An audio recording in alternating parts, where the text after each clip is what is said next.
All right. Welcome back, everybody. Hardworking Happy Hour. We're back again for another week. And this week we have a super, super special episode for you. We have Tim Sperry from Carbon Limit. And a little bit of background on Tim.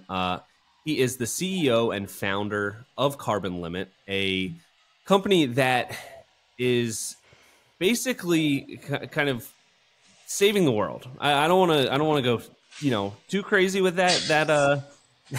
But basically saving the world. Um, basically introducing additives to concrete to capture carbon and reduce the carbon footprint of building industry in general.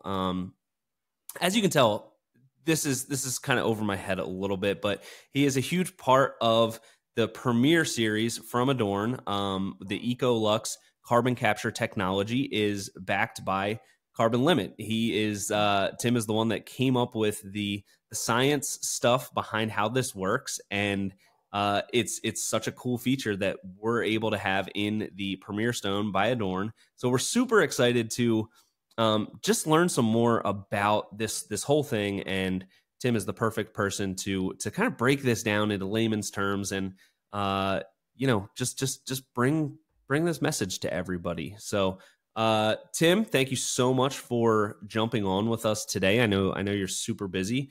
Like I said, saving the world, but thanks for carving out a little a little bit of time for us here. No, really great to be here. Thanks for having me on. And yeah, we've got a really great team here, and we're really, it's all about the environment for us, all about for making a positive environmental impact and then helping others make money at the same time, and everyone wins. Like, we really want to make not only the contractor and the builder or the concrete company the heroes, we also want them to have a quantifiable impact and do their part to help lower the carbon footprint in the environment, because most people don't know, because concrete is so ubiquitous of our daily life and modern society, that it creates such a big carbon footprint. So what better than using one of our biggest problems for carbon to create the solution? And that's what we've done. We've taken concrete, which creates a significant amount of CO2, and made it into the solution for CO2 by being able to capture it into products like on the Adorn series. Yeah. Um, I like how you also said, there's an opportunity for everyone involved to have a financial incentive, because there's a lot of ideas out there that are can try to conquer this issue that we have, but it's never going to be implemented if there's not also a financial element where it can be successful. Because as much as everyone wants to save the world, everyone kind of still wants to make money and stuff. So I think that's a really cool way that you guys are tackling it. And to start things off here, because we've had a couple people kind of say this to us, and I don't have the scientific stuff to really back it up. And we talked about this when we met a couple months ago, and you broke it down in a really great way. We are creating so much carbon dioxide. The way that society goes with construction, with just everything that we're doing as a species, is creating such a huge carbon footprint. But there's those people that'll say, yeah, but we need carbon dioxide to live. That's what plants breathe. Plants need carbon dioxide. Um, it give us just like a little bit of a background of just like how much we're actually producing, like in excess right now. Like it's out of balance. I think that's pretty easy to grasp, but I think it'll help out some people if you can just clarify that a little bit, like how significant of a problem we have here. Yeah, I mean, we're adding like 50 billion tons of CO2 per year, and I don't think anyone could really fathom, because it's an invisible problem, right? Like, we don't see CO2 in the air. We could see a big smokestack, like putting a bunch of smoke out, and you could see like a fire creating all of this haze and all this particulate matter in the air. Like, those things you can see. So if CO2 is that the same as that, we would see it everywhere, and it would look pretty, it looked pretty end of the world.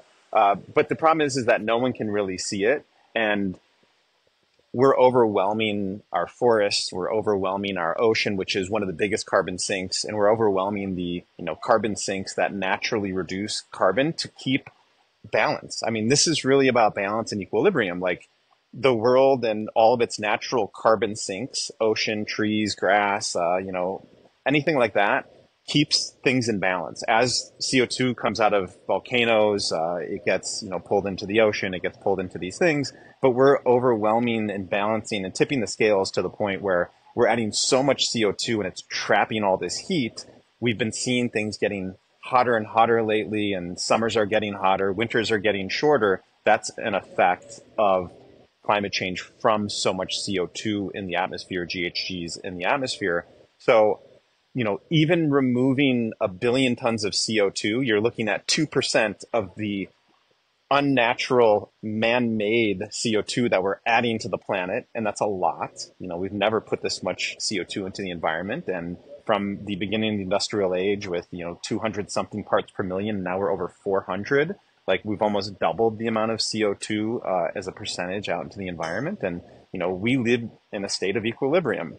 So if we throw that scale off, there's consequences to that. And, all of this talk about 1.5 degrees Celsius temperature change and increase, that's seen by the scientific world as that point of no return. Once we get over this heating of 1.5 degrees Celsius, there's things that we can't, fix. We can't reduce our emissions, remove our emissions, do stuff like that. Right now, all of us are getting more conscious about it, which is great. And we're reducing some of the emissions. It's not enough anymore. Now we have to remove emissions. And that's what Carbon Limit is doing with our concrete, our carbon capturing concrete. It's actually giving concrete in our roads, bridges, buildings, and in your homes the ability to actually capture some of that CO2, that excess CO2 that we're putting into the environment.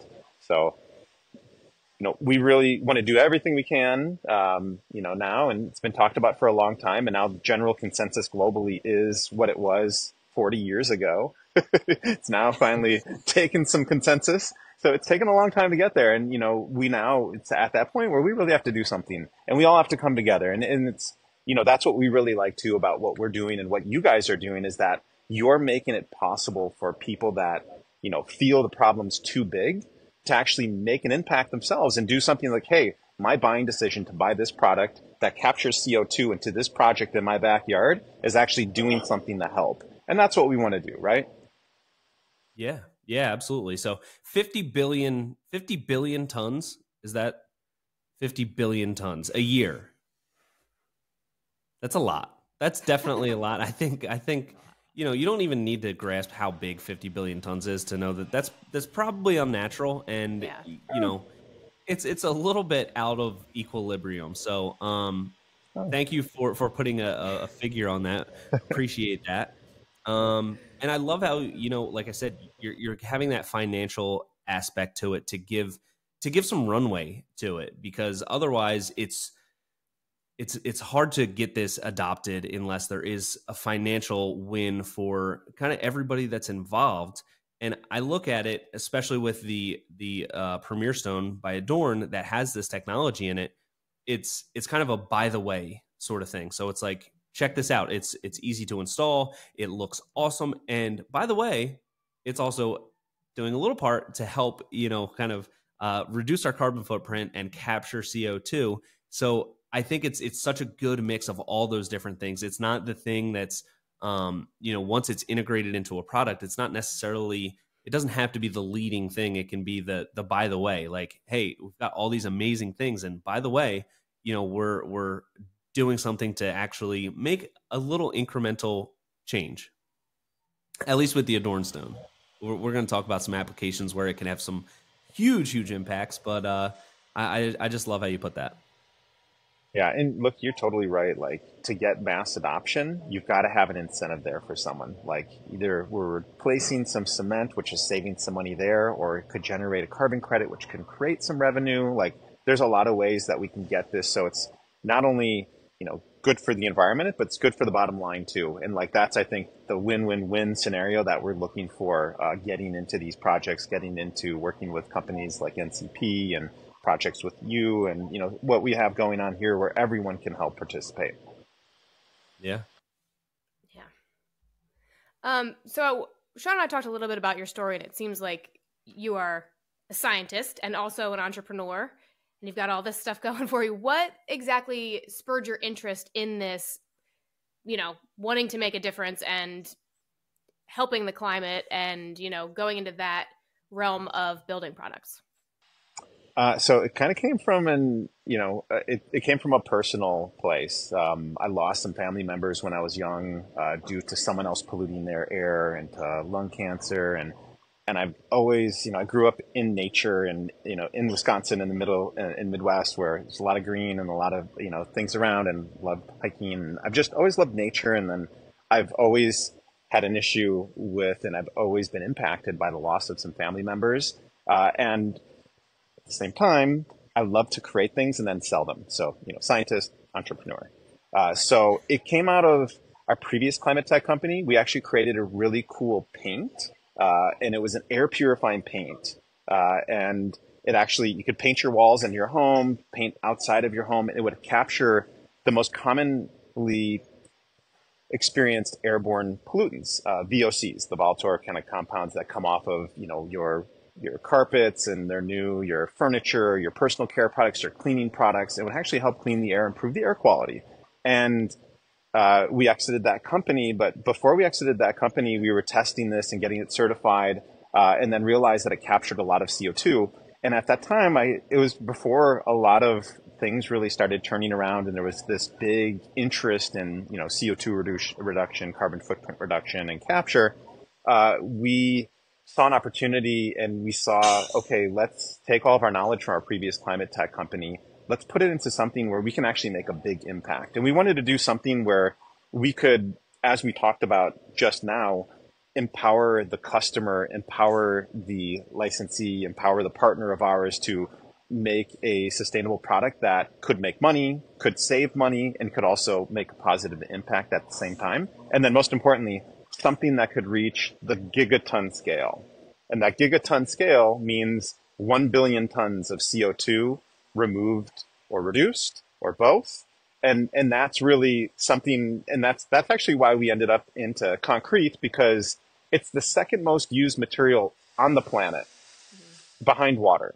Everyone uses water, but we also use a lot of concrete. So what better way than doing something that creates billions of tons of CO2 that could potentially remove billions of tons of CO2. So that's kind of where it came from. And, we have a great team around us and a great team of scientists, a great team of, marketing people. And we just all kind of gelled together on creating this technology and this specific solution.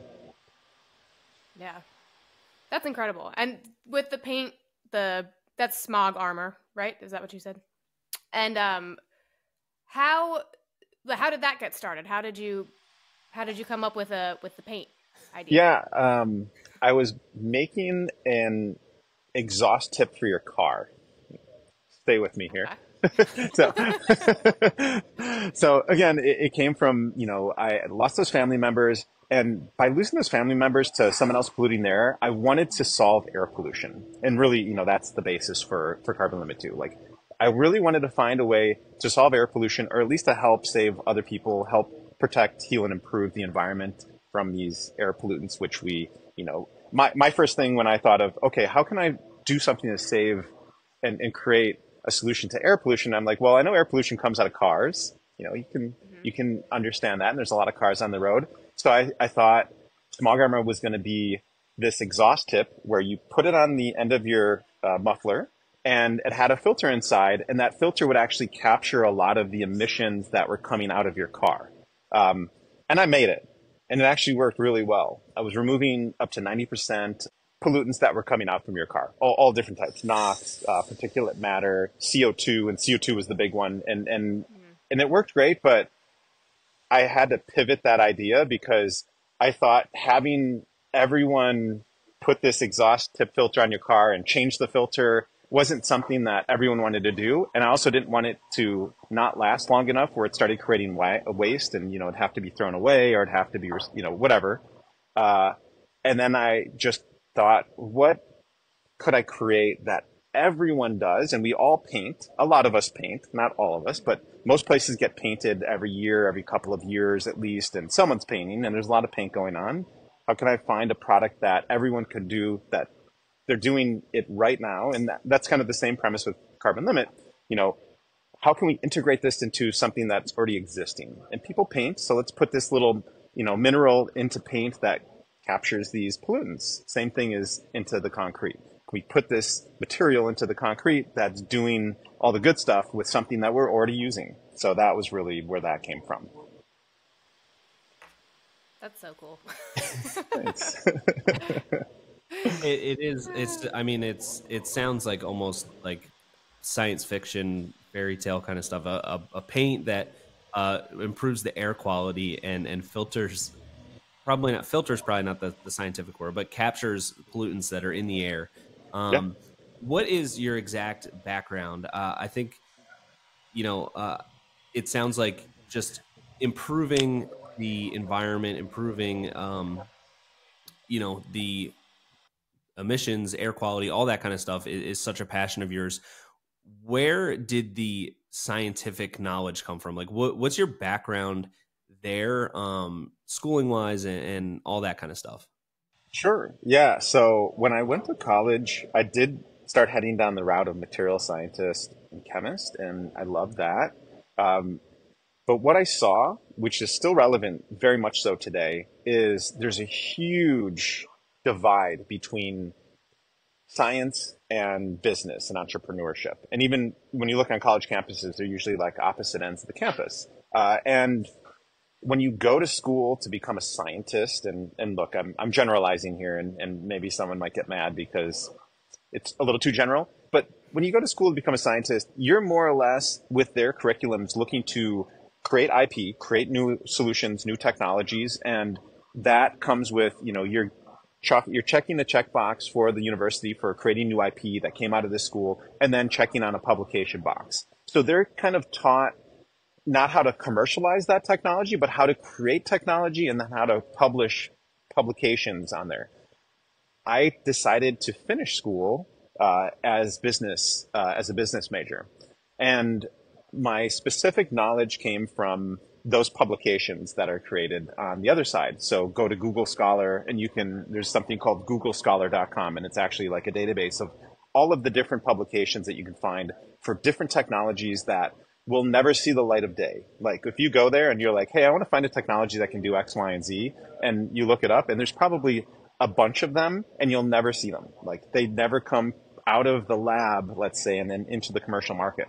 So I just taught myself everything there is to know. And this is a pretty nuanced space too, carbon capture technology and carbon capture utilization and storage, carbon capture and storage, and mineral carbonization and direct air capture. These types of technologies are relatively new, and there's some mechanisms that are older. So there's like such a gold mine of these technologies that are just coming out of infancy, have just been in the lab, and I already had my ideas on it and just expanding my knowledge. I don't think it's 10,000 hours that create mastery. I think it's 10,000 iterations, right? So you iterate something 10,000 times, it's going to be amazing.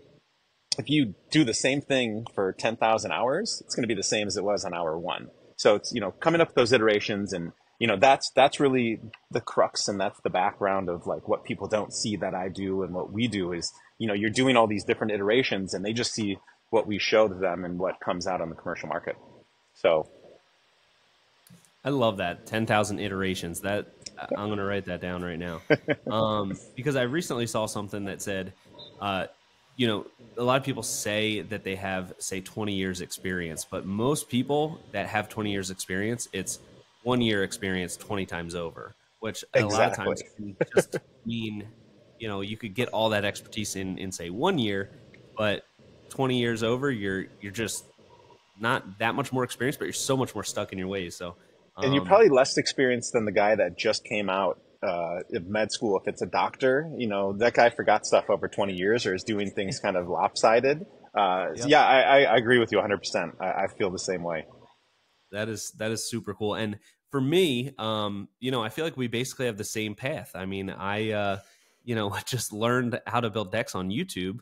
I didn't know that you could there's tools to learn way cooler and more important stuff online with Google Scholar. I wish I would have went to Google Scholar instead of YouTube to figure out, what I was gonna learn how to do with my life. But it's just another. I'd never heard of that Google Scholar. I know that there's different databases to do to get some of these publications and research, but it just there's like literally no excuse for anybody anywhere trying to do anything that like they don't have access. Like the internet is the great equalizer. You just said, probably most of what you learned was through reading publications that anyone can access. And that's how I learned. I mean, something much simpler, just building backyards, but I learned it all on YouTube. And it's just, I think that's so cool to hear in your experience. You have kind of a similar way that you gained a lot of this knowledge. And I just think that that's another win for the internet, the great equalizer. All that information's out there. It is the great equalizer. I agree. And yeah, everyone has access to it. It's just about what your motivation is and what your unique ability is. Like everyone has a different unique ability. It's about finding that out and then mastering it and figuring out how to express it the right way. Absolutely. That's so cool. Like, I just want to make it clear, I could never probably read even one publication just because I can't. My brain does not work that way. But it's nice to know I could have the access. I will say, when I first started that, though, I would have two computers open because I would have to decipher certain things that were in there because some of them, if you don't know it already or don't know certain things, they're like hieroglyphs. You're just like, I have no idea what I just read. But then the patterns emerge and then you kind of, it's like riding a bike. You figure out how to ride the bike and, just different turns look a little different after a while, but that's it. Yeah. Yeah, I think that's freaking awesome. And I recently, I think we were talking about this when we had dinner a couple months ago as well. I've read, and I've talked about on the podcast like probably 100 times, this book that I read, Super Tall, about super tall buildings. I've always been so fascinated about buildings like the Burj Khalifa and just these, like, I always look at it like we're just building backyards, and how could I ever get like an ego about like building these tiny little backyards when people are out there building skyscrapers, super tall buildings? It's always fascinated me. And that book has a huge part of it dedicated to just how ubiquitous concrete is and the carbon footprint of it, which I never really thought about. When you think about skyscrapers, a lot of times you think about steel or you think about the glass, and those are all huge parts of it. But a lot of these, the foundations, the core, all of that is concrete. And we're, when you start to think about how much of it is produced, it's just absolutely mind blowing. And like you said, I can't believe it's the second most used material in the world behind water, which is just crazy. How do you see the global scale and the mass integration of this technology into something like concrete? Because concrete has the ability to kind of get it everywhere. Yeah, and yeah, that's a really great question, and it's actually how we metamorphosized and pivoted our business model, because we ended up first, we did a project with Google, we did a project with Department of Transportation, we did these cool projects, but we were actually making the capturecrete, which is our material, which is a powder additive for concrete, similar to, another fly ash or slag or another SEM, another cement replacement. And we provided it to them, and we realized, two things. One, we hated doing it. And two, we weren't making it cheaper. We were making it more expensive because, just, economy of scales. So we decided to go another route and started licensing our technology. That way we would approach a very large project developer, like some of the giga projects that are going on in Saudi Arabia and other cement and concrete manufacturers or chemical admix companies. And we went to them and we're like, hey, look, we're going to license you this technology. They take our formula, they make carbon capturing concrete, sell it to the market, and then we generate carbon credits for every time they make this concrete, for every cubic yard, for every cubic meter, for whatever you want to call it, every ton of concrete that gets created. So that model allows us to actually scale globally really easily. And we're able to interface with a company that's around the world and say, hey, look, license this technology, source material A and material B from your backyard and in your region so you can keep the economic benefit there. And then we will help you generate carbon credits. You will convey carbon capturing concrete and sustainable concrete. And then we're able to really do business everywhere. And that's really what we're looking to do is, we're starting licensing our technology here in the US. We're already working on some international licensees there and able to get it there really quickly. So for us, we really, with the goal of removing 1 billion tons of CO2, we need some really great partners to do that. Whether they're the contractors or the developers or the owners or whoever can spec it in, or if it's the actual manufacturers that are working with us to create it for the marketplace or for the projects. I think that's an entrepreneurial thing that a lot of our listeners can relate to and learn something from, is that pivot moment where you kind of had an idea of, we've developed this additive to the concrete. We're going to manufacture it. We are going to do all this, manufacturing and then ship it. And, especially with your business model and your business message, just shipping it, creating it right there, that's a carbon footprint in its own right.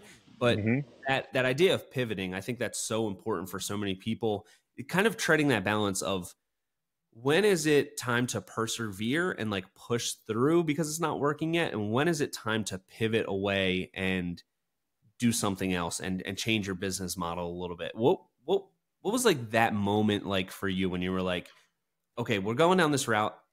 This isn't going to work. We need something different. What was that like conversation like with yourself?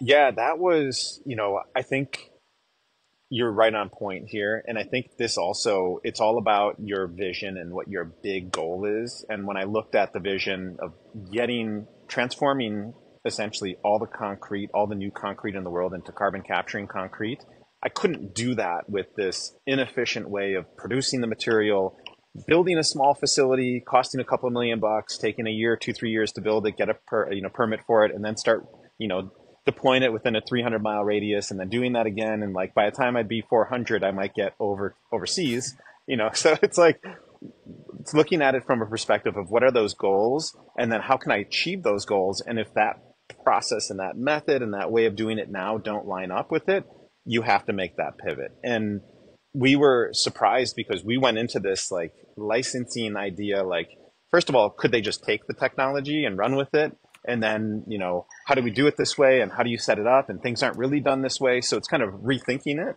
And then it's finding a way that works. And luckily, the industry is interested in this type of, licensing model and this type of business model. So it's really, taking that ultimate goal of yours, which, you need to have a goal first so you know which way you're going. And then making sure you find all the right ways to get there. And I'm a true believer in just growing 10x. And if I want to double my business, this year to next year, I just have to work twice as hard. But if I have to 10x my business this year to next year, I can't do it the same way. I have to think differently. And we have to think about it in a totally different way. There may be one solution to 10x your business versus hundreds of solutions to double the size of your business. Just add more people, call more people, make more, meetings, whatever it is. And then, going 10x, it's all right, well, you have to work with this company, this company, and this company, and that's the way to get it done, and you hyper-focus there. So there's just a lot of thought process for me with, how we're going to get there and what those solutions are.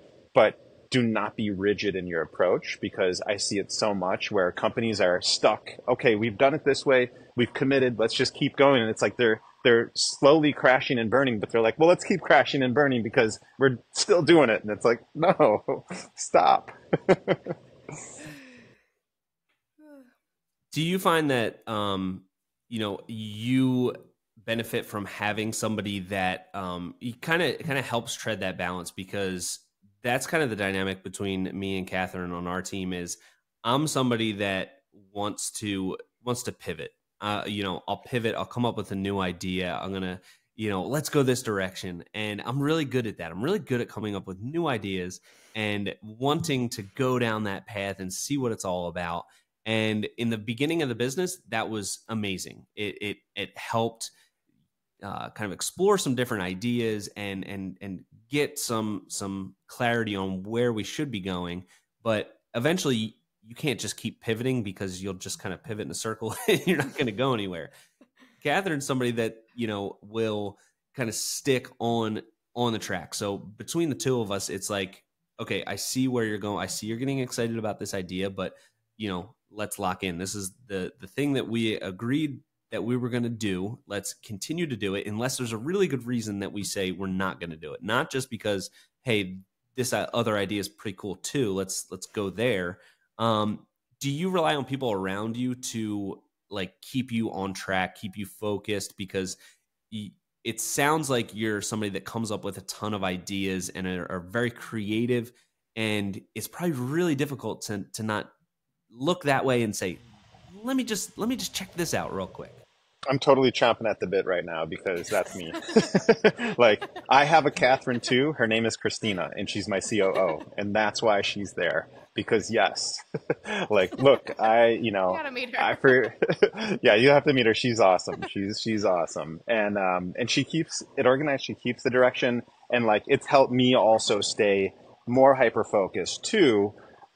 Because yes, I'm that way. Like, my brain works, and I have already 20 other technologies that I have patented and I'm ready to go, and I'm wanting to get started, and it's like, no, do this because there's a means to an end here, and because we have to get here, and this will ultimately get us there. So yes, there is a few people on my team, specifically Christina, that I lean on, and that helps that process. Because look, it's that yin and yang, and it's it's the integrator, my integrator, and that's how those things help and work. And really, like, a great team is where the success comes from. Because one person, if I was just to run the company, I'd want 1,000 different technologies, simultaneously going out, and it just wouldn't be, feasible.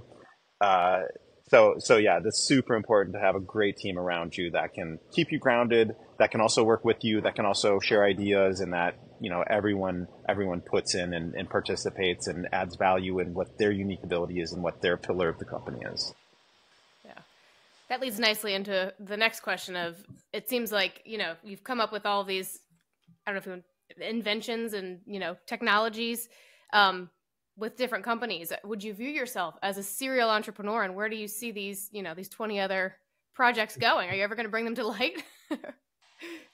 Yeah, I mean, so I definitely see a platform in the future where, there's every potential aspect and facet of the business that can help develop these technologies in a really short period of time. So building a duplicatable process and a system for how do you create a technology and bring it to market in 6 to 12 months versus 5 to 10 years, which most companies take to bring technologies out.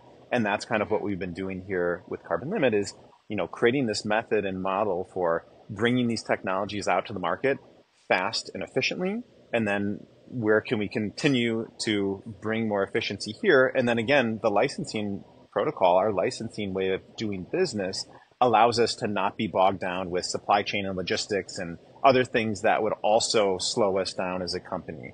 So, that's why we're focused on being a technology company, but staying hyper-focused to our technology until it's at a critical mass point. Mm. Is there any other technology that you see out there right now that you're excited about in this green space, building industry space? I think there's a few early stage ones that I'm keeping my eye on, but on like what's commercially available and deployable today. There's a couple of okay solutions and good solutions for the marketplace, but I see as the technology continues to evolve, and we're able to get to that point of, bringing in a sustainable technology doesn't create a green premium, but it creates actually a net positive cash return. That's when those next ones for me are going to be so important because, as we talked about before, like there's got to be some incentive. Can't just be cost. And in some places there's early adopters like your Googles and your other companies out there that really want to do good for the environment and will pay for it. but the majority won't yet.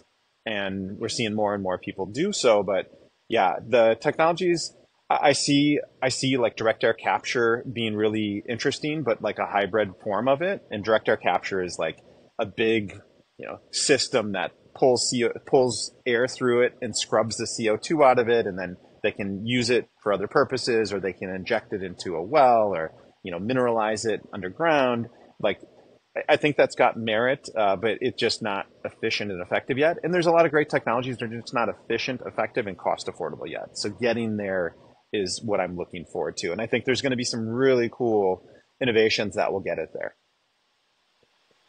I think having that commercial viability again is so important, because without that, you really have like governments or something else to kind of have the emphasis on to pay for it or adopt it, and that never really ends up super well or reaching mass scale. When you can have something like a startup where it's investable, and it doesn't have to be profitable right now to get the idea started, but you can have some startup capital dumped into it, and there's a pathway to profitability there.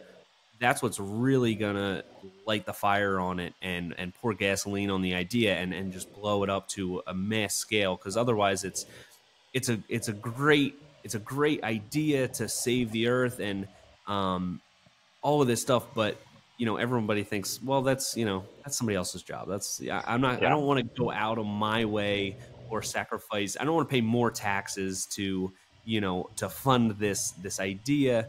It has to be commercially viable. So I think Yes. I think that's really an exciting way to look at it, because it's encouraging to know that there are other people out there that are kind of going this route, because I think you'll be the first to admit this has to be a multifaceted strategy to reverse our carbon footprint. Yeah. Even 50 Billion tons. Yeah. billion tons or, Yeah. or whatever. It's going to have to be attacked from different angles. So Hmm. I think it's hopefully this is a really good time where we see things kind of turn a little bit, and you get some more adoption, because something that we say on the podcast a lot is it's not all about the cheddar, but it is partially about the cheddar. It's always got to be a little bit about who gets paid, and it's exciting that this can be turned into a real business model, and have positive change. Agreed. And no, I appreciate what you guys are doing with bringing awareness to this and, integrating it into what you guys do on a day to day. It's really important. And it's certainly a collaborative effort, and it's got to be tackled from every direction. And all of us can play a role. And I think, even just down to our conscious buying decisions, like we can all make an impact in one way or another. So everyone's able to participate here. Yeah. Moving away from that a little bit, you are an entrepreneur that's crazy busy. We were just talking about all the places that you are traveling. Literally behind you, behind your office, is an executive airport. Do you fly out of there private? So I tell my team once there's an electric jet, yes. But until then, we try not to, because there's a bigger carbon footprint. Taylor Swift's getting all the guff because she uses it all the time, and it's way worse than a commercial airline when you split up the carbon footprint over a couple hundred people. So I'm holding off on that for now, but that's our view. I did see a really funny meme that all those memes that were coming out, like when Taylor Swift needs to get something, and it was like Taylor Swift when she needs to get something from the other side of her plane, and it was like her in a jet inside of her jet. That was really funny. But so you're super busy. You have a million things that are going on all the time. What does your daily routine look like? Are there any things that you like to try to stick to as far as daily routine to keep you focused, keep you energized, keep you motivated? Just doesn't have to be an everyday thing, but are there certain things that you like to kind of have as part of your daily routine?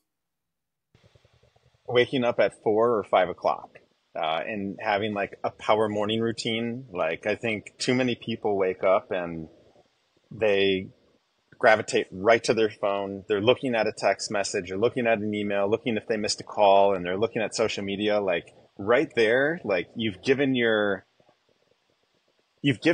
energy and your attention to something else that if it's a bad text or a bad email, or, you know, you're envious of someone else's, you know, Instagram or social media or whatever it is, like you already have, you know, an offset energy for the day. I wake up and I meditate. I do some work in a flow state where I'm not looking at my phone. I'm not looking at email. I'm not looking at messages. I do something that I can, I mean, honestly, like between 4 and 8 in the morning, I probably do more work than most people do in like 2 weeks, 2 full weeks, because I'm in such a flow state. I'm so undisturbed and I'm just so effective at that time. Then I go walk on the beach, and I'm here in South Florida, so you know, the beach is warm here, so it's nice. And then after that, I'll go to the gym, and then I'll join these guys at the office, and then after that, I'm just you know, already with so much accomplished throughout the day that I feel great. And by having that, like I call it miracle morning routine, or my really cool morning routine, like it just sets me off on such a good energy and such a good vibe for the day that I'm able to really do anything at that. So you've been working nonstop for about 13 hours at this point. It's almost 5 p.m. Today I woke up at 2:30, so a little longer than that. I'll tell you what, I just started waking up. So me and Catherine both went on a really long kick of waking up 5 a.m. I just moved and I tried to work out at home for, this is a long story. I tried to work out at home for like years, and it never took. So I was like, you know what, I'm going to join a gym, but the only time I can go is super early.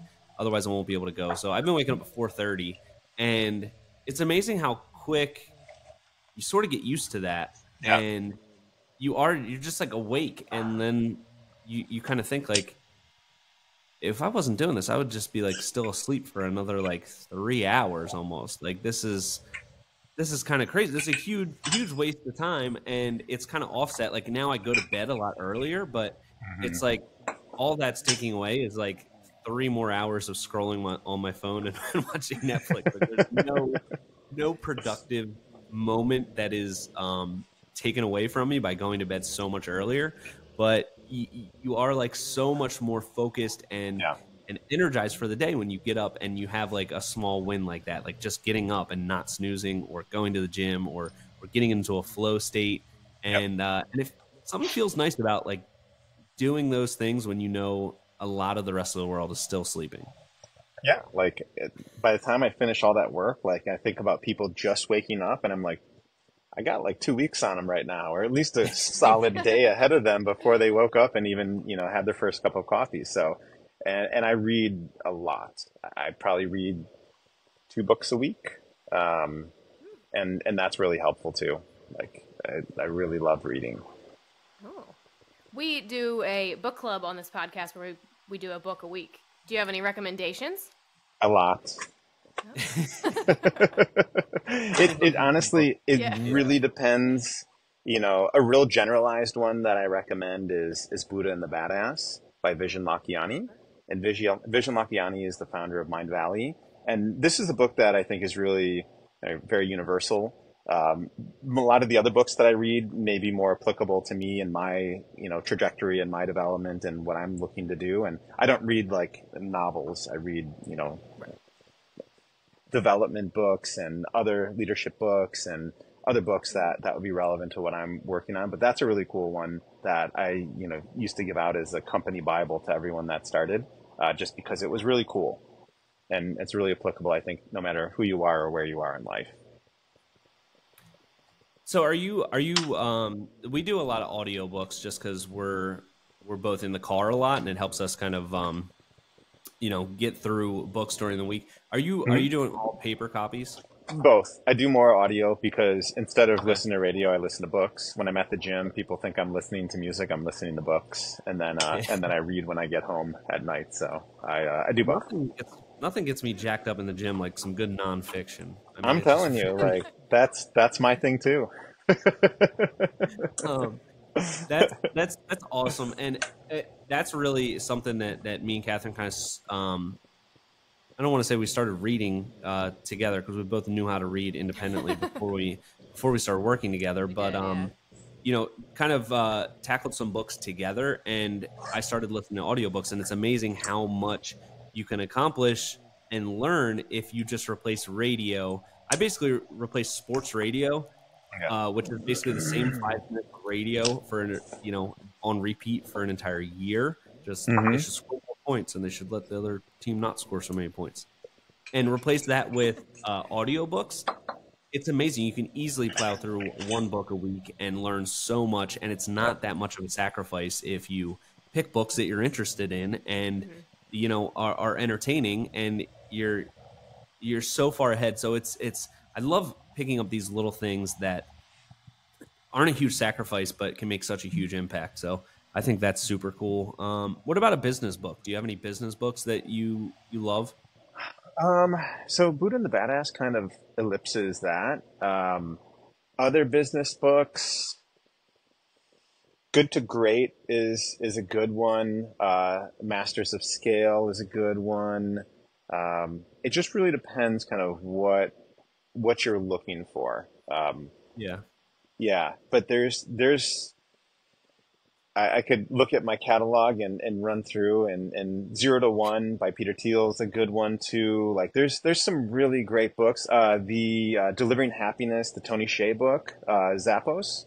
That's a really Yeah. cool one. Talks about company culture, talks about his story, talks about, how they did it. Like that's a cool one too. Like I like, real applicable stories from businesses that go from nothing to something massive and go from a brand new idea that's changing the industry that's never been done. So that kind of stuff I really like. Yeah. Zero to One, I read not or I listened to not too long ago. That one was really good. And Good to Great is I read the paper copy back when I was reading paper Yeah, books, and that's that a was a classic. really great one as It's well. a classic. I guess anything else that you wanna touch on? We're super appreciative for your time today. Any message or anything, like plans for the future? What's the world going to look like in 20 years, once Carbon Limit has 20 more years under its wings? Well, I hope that most of the concrete in the world is carbon capturing concrete at that point. But really, like, we look to do it to make an impact, but we also look to do it to help inspire others to do it. Like before, what we would have done may have been a charity, something that was driven by a donor that was kind of guiding the rails on which direction we go. Now, something that's society plus, that's good for the environment, is also effectively a very lucrative business. And we want to show other people out there that, look, doing something that's good for the environment, that's good for society, has a good return, and it fulfills you, and you can be successful, and you can, have financial wealth as a result. So we want to just create that and expose that to those out there thinking, there's only one way to make money, and it's to, do something bad, and show them, look, do this great stuff and be fulfilled, be successful, and be financially, wealthy as a result. Yeah.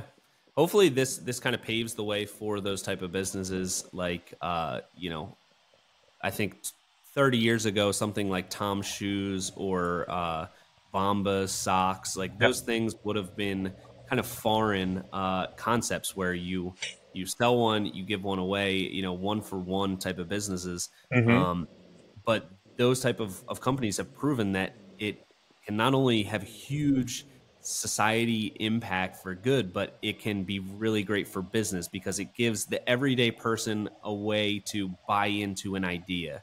The idea that we should help other people, or the idea that we should save the world and reduce our carbon footprint. I Yep. think by integrating it into a business, it gives everybody a way to, like, money is democracy, where people can spend their money. It gives them a say, and it gives them something, a bigger idea to buy into. So I think it's really cool that we can be just the tiniest little part of this, with the premier line of stone with the Carbon Limit technology in it. I think it's so cool. I'm so happy that NCP and you met, and I got to, I think you've given me hope for the future, and that we're not gonna just run the world into the ground. It's gonna be a really a phoenix from the ashes, not actual ashes, before the ashes. We're gonna Before the rise ashes. and give people a way to make a change. So, yeah, it's awesome. Yeah, sounds great. Really great to be here with you guys. Cool. Catherine, you got anything else? No, I appreciate your time and chatting with us. This is all really good stuff. Yeah, and when you're like literally, world famous and like winning a Nobel Prize or something, I'll be like, believe it or not, he was on the Hardworking Happy Hour. He was on the podcast. He's an alumnus. So we appreciate it so much, and hopefully we'll see you soon, and everybody can check you out. Carbon Limit doing some really cool stuff, and a really great way to support the mission is to buy the new Premier Stone from Adorn and get that out in the world, sucking up that carbon. So appreciate it, Tim, and we'll hopefully talk to you soon. But we really appreciate you taking the time to chat with us and the audience, and yeah. Thanks. Great to be here, guys. Cool. All right. Well, till next time, this has been the Hardworking Happy Hour. See you next week.